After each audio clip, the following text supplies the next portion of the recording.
Bonjour à tous, aujourd'hui nous voici avec le concours donc de l'ENAC, cycle ATPL, donc pour les pilotes de ligne 2021, on est sur les questions 17 à 20 sur les suites. Alors la suite dont on va s'occuper, eh bien, elle est définie sur n, hein, et donc un égale 3 exponentielle moins 2n. Voilà, tout de suite une première question avec le rapport un plus 1 sur un. Première remarque, un exponentiel c'est toujours positif, donc 3 fois exponentielle moins 2n, c'est le produit de 3 qui est positif par exponentielle moins n qui est même strictement positif. Ça c'est quelque chose de strictement positif, donc on peut tout à fait diviser par un. D'accord, donc un plus 1 sur un, ça a du sens. D'accord, alors j'ai besoin ici de calculer l'expression de un plus 1. Alors je vais le faire à côté. Hein. Un plus 1, ça veut dire que c'est 3 exponentielle moins 2, mais à la place de n, on met n plus 1. Donc on fait très attention, on met des parenthèses. Surtout, ne mettez pas moins 2n plus 1 sans les parenthèses. Le plus 1 va être multiplié par moins 2, ce qui donne 3 exponentielles moins 2n moins 2. Important ce moins 2. Hein. Donc là, j'ai 3 exponentielles moins 2n moins 2 sur 3 exponentielles moins 2n. Et là, je vous rappelle que l'exponentielle, c'est une fonction qui a des propriétés. L'exponentielle de a sur l'exponentielle de b, c'est exponentielle de a moins b. Donc ici, qu'est-ce qu'on fait? D'abord, les 3 se simplifient. Il me reste donc que mes deux exponentielles. Et ensuite, eh bien, comme on a un quotient de deux exponentielles, ça fera l'exponentielle de la différence. Donc, ici, eh bien, on va avoir égal à exponentielle donc de moins 2n moins 2 moins, attention, moins 2n. D'accord? L'exposant du haut moins l'exposant du bas. Ça me donne exponentielle moins 2n moins 2 moins fois moins, ça fait plus 2n. Les 2n s'annulent. Hein. Moins 2n plus n, ça fait 0. Il me reste exponentielle moins 2. Et donc la proposition qui est la correcte, enfin qui est correcte, c'est la C. Le quotient vaut exponentielle moins 2. Et la petite question, hein, sans calculatrice, exponentielle moins 2, comment c'est positif, négatif, plus petit que 1, plus grand que 1? Alors, il faut savoir, d'abord, une première chose, c'est qu'exponentielle moins 2, hein, c'est un exponentiel, donc ça fait 1 sur exponentielle de. Effectivement, ça c'est une propriété hein, qui dit qu'exponentielle de moins a, c'est 1 sur exponentielle de a. Ça veut dire quoi? Ici, eh bien, qu'à condition de connaître une valeur approchée de, que vous devez connaître, à peu près 2,718, d'accord? Ça veut dire donc, eh bien, que e au carré, eh bien, c'est à peu près 2,7 au carré. Ce qui est donc strictement plus grand que 1. Comme je l'inverse, 1 sur e carré est donc strictement plus petit que 1. D'accord? Donc e moins 2, c'est donc un nombre positif, c'est un exponentiel, mais plus petit que 1. Donc on est donc entre 0 et 1. Ça veut dire qu'ici, e moins 2 est donc strictement plus petit que 0 comme tous les exponentiels, strictement plus grand que 0 comme tous les exponentiels. Et on vient de montrer que c'était strictement plus petit que 1 parce que c'est l'inverse d'un nombre plus grand que 1. Hein. 2,7 au carré. Je vous rappelle, alors on n'a pas de machine, donc on peut le calculer. On fait 2,7 fois 2,7, d'accord? Donc 47 fois 7, 49. 2 fois 7, 14, donc 18. 2 fois 27, 54. Et on trouve ici 629. Donc votre nombre, c'est à peu près 1 sur 6,29. Donc c'est bien plus petit que 1. Donc la proposition qui est la bonne, vous voyez, c'est la B. D'accord? Toutes les autres, évidemment. Alors, il y en a exceptionnellement ici deux qui sont correctes. Parce que ce n'est pas strictement plus grand que 1. Ce n'est pas strictement négatif. Hein. Je vous ai montré que c'était un nombre positif. Par contre, c'est aussi strictement plus petit que 3. Donc là, il y a deux réponses acceptables. Alors on peut dire que la plus précise, c'est la B, mais la D est aussi correcte. Et je rappelle qu'à ce concours, hein, eh bien, vous pouvez juger qu'il y a plusieurs bonnes réponses. Hein. C'est possible, voilà, on peut cocher deux cases. Donc là, il fallait cocher donc la case B et la case D, puisque les deux réponses sont correctes.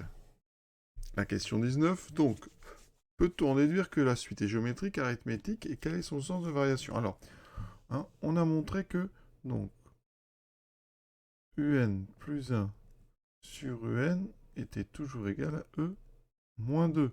Donc, ça veut dire que le quotient un plus 1 sur n est constant. Donc un plus 1, c'est exponentielle moins 2 multiplié par un. Et ça, c'est caractéristique d'une suite géométrique. Pour aller d'un terme au suivant, on multiplie toujours par e moins 2.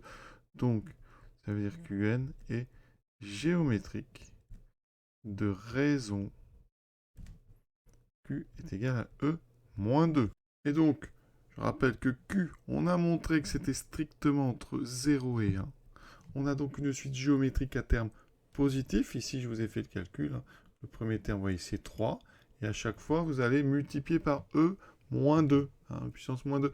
Donc, ça va avoir tendance à diminuer. On parle d'un terme positif. On le multiplie par un nombre plus petit que 1. Donc, vous avez une suite un qui est forcément décroissante. C'est important, c'est qu'elle soit à terme positif. Ici, une suite géométrique, quand sa raison est entre 0 et 1, elle peut être croissante si le premier terme est négatif. Donc on fait très attention à avoir un premier terme positif et donc qui va avoir tendance à diminuer. Donc c'est une suite géométrique décroissante. Ici, il n'y a qu'une seule bonne réponse, c'est la B. Toutes les autres sont fausses. On peut donc continuer. Et maintenant, il nous reste la dernière question. La somme des termes de cette suite S égale U0 plus U1 plus U2, etc. jusqu'à UN. On a devant nous la somme des termes d'une suite géométrique, donc formule du cours. Ça sera U0, le premier terme, fois, donc 1 moins la raison à la puissance du nombre de termes, donc je vais de 0 à n, donc j'ai n plus 1, sur 1 moins Q, ce qui me donne U0, alors je l'ai calculé tout à l'heure, ça fait 3, multiplié par 1 moins, donc E moins 2 puissance n plus 1, sur 1 moins E moins 2. Alors, ici, est-ce qu'on a une proposition qui correspondrait à ça? Alors, la première, elle est parfaite. La seule différence, c'est que je n'ai pas encore transformé l'exponentielle. Alors, on va quand même aller plus loin, parce qu'il peut y avoir plusieurs bonnes réponses, d'accord? Donc ici, une première chose, c'est que exponentielle moins 2 puissance n plus 1, propriété des exponentielles. Si on a exponentielle de a à la puissance n, ça fait exponentielle de n fois a. Donc ici, je vais rentrer sur n plus 1 à l'intérieur. J'obtiens donc 3 fois 1 moins exponentielle de moins 2 fois n plus 1 sur 1 moins e puissance moins 2. Et on s'aperçoit évidemment que les autres ne sont pas bonnes. Pour la b, il manque le 3. On oublie. Pour la c, il y a un n plus 1. Aucune raison d'avoir un n plus 1 qui apparaît. Et ici, un n, donc aucune raison. Alors, il y a aussi d'autres façons de faire. Quand on propose comme ça 4 formules, on pourrait rapidement essayer de tester. Alors, si on prend la somme, alors vous prenez une valeur de n. Donc, on prend pour n égale 0. La somme, elle vaut juste U0. Donc, elle doit valoir 3. Donc, vous allez remplacer dans les 4 expressions le n par 3, le n par 0, et on doit trouver 3. Donc, par exemple, dans la dernière formule, si on remplace n par 0, eh bien, ça vous donnerait s égale 0, ce qui est absurde, d'accord? Donc, ça ne peut pas être la d. Pour la c, je remplace n par 0. J'aurai donc 3 fois 0 plus 1 qui fait 3. Ensuite, on aurait 1 plus exponentielle, alors moins 2 fois n plus 1, ça ferait moins 2 sur d. Vous voyez qu'on ne trouve pas du tout 3. Ouais. Donc, c'est pareil, ça permet comme ça d'éliminer la c. Pour la b, ben, je remplace n par 0 et j'obtiens 1 moins. Donc ici, exponentielle moins 2 sur 1 moins exponentielle moins 2. En faisant la division, il reste 1. On ne trouve pas 3. Vous pouvez donc éliminer la b.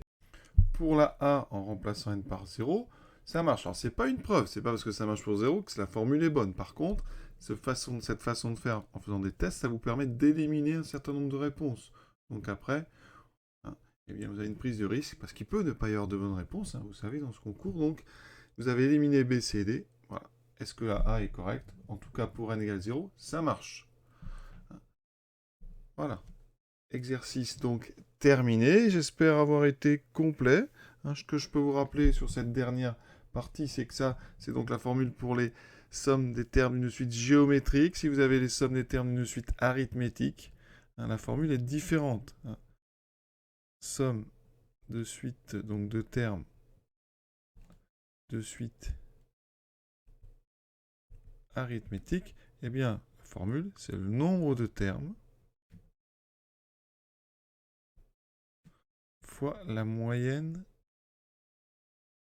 de ce qu'on appelle les extrêmes. Autrement dit, vous faites le premier terme imaginons U0, plus le dernier UN divisé par 2. Et si vous allez de U0 à UN, vous aurez n plus 1 terme. Donc ça fera n plus 1 fois U0 plus UN sur 2.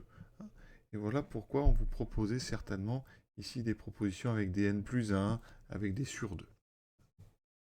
Je vous souhaite une bonne fin de journée à tous en espérant que ça vous ait plu et à bientôt.